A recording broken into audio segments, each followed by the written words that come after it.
Good evening అండి. Welcome to DN news. తమిళలో చూశారు కదా, హనీ ట్రాప్ కాదు, ఇది బనానా ట్రాప్. ఏదో వింతగా ఉందనుకుంటే పొరపాటు పడ్డట్టే. సాధారణంగా హనీ ట్రాప్ అంటే మహిళలను ఎరగా వేసి పురుషులను లోపరుచుకొని తద్వారా వారి మధ్య జరిగే రహస్య సంభాషణలను, ఇతర చర్యలను సీక్రెట్గా చిత్రీకరించి ఫోటోలు తీసి బ్లాక్మెయిల్ చేయడం. ఈ ఉదంతాన్నంతా ఒక హనీ ట్రాప్ అని పిలుస్తుంటారు. ఈ సంస్కృతి ప్రస్తుతం రాజకీయ నేతల్లోనూ, ప్రభుత్వ అధికారుల్లోనూ జోరుగా జరుగుతూ ఉంది.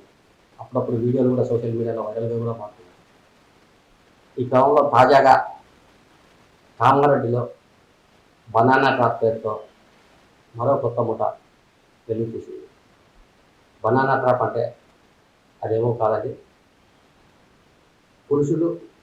పురుషులతోనే కోరుకునే లైంగిక సంపర్కాన్ని బనానా ట్రాప్ అని కొత్తగా పేరు పెట్టారు. ఈ నేపథ్యంలో అటువంటి వారిని అందరినీ ఒకే తాటిపై తెచ్చేందుకు ఒక సోషల్ మీడియాని వేదికగా చేసుకొని కామారెడ్డిలో ఒక ముఠా ఏర్పడింది. వీరంతా ఒక ఇల్లు అద్దెకు తీసుకొని కామారెడ్డిలోనే ఎవరైతే స్వలింగ సంపర్కాన్ని కోరుకుంటారో వారందరికీ ఫేస్బుక్ ద్వారా, ఇతర సామాజిక మాధ్యమాల ద్వారా మెసేజ్లు పంపుతూ వారిని ఆకట్టుకుంటున్నారు. ఈ నేపథ్యంలో ఇత్యాది బలహీనతలకు లోబడిన కొంతమంది పురుషులు స్వలింగ సంపర్కానికి అలవాటు పడి వారి బారిన పడుతున్నారు. తీరా వారికి ఫోన్లు చేసి సమాచారం అందించి కామారెడ్డిలోని తమ ఇంటికి పిలిపించుకొని వారిరువురు స్వలింగ సంపర్కం చేసుకునే చర్యలను రహస్యంగా చిత్రీకరించి ఆ వీడియోలను, ఫోటోలను అప్లోడ్ చేస్తామంటూ బాధితులకు ఫోటోలు, వీడియోల ద్వారా వాట్సాప్ ద్వారా పంపించి బ్లాక్మెయిల్ చేస్తున్నారు.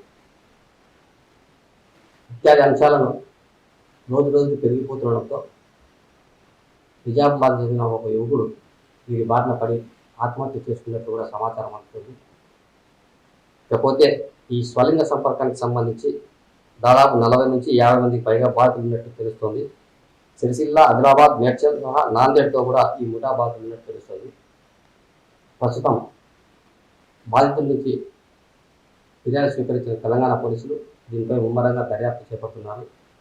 అంతేకాకుండా ఈ కామారెడ్డిలో స్టార్ట్ చేసిన ఈ బనానా ట్రాప్ నెట్వర్క్ దేశవ్యాప్తంగా ఎక్కడెక్కడ ఉంది, ఏ దిశలు పాటింది, ఇంతవరకు ఇక్కడి నుంచి వారు ఏ రాష్ట్రాల వారిని బెదిరించి బ్లాక్మెయిల్ చేశారు, ఇత్యాది అంశాలపై పోలీసులు ప్రస్తుతం ఫోకస్ పెట్టారు. మరో కొద్ది రోజుల్లోనే ఈ బనానా ట్రాప్ సంబంధించి మరిన్ని కఠోర వాస్తవాలు వెలుగు చూసే అవకాశం ఉంది. Thank you.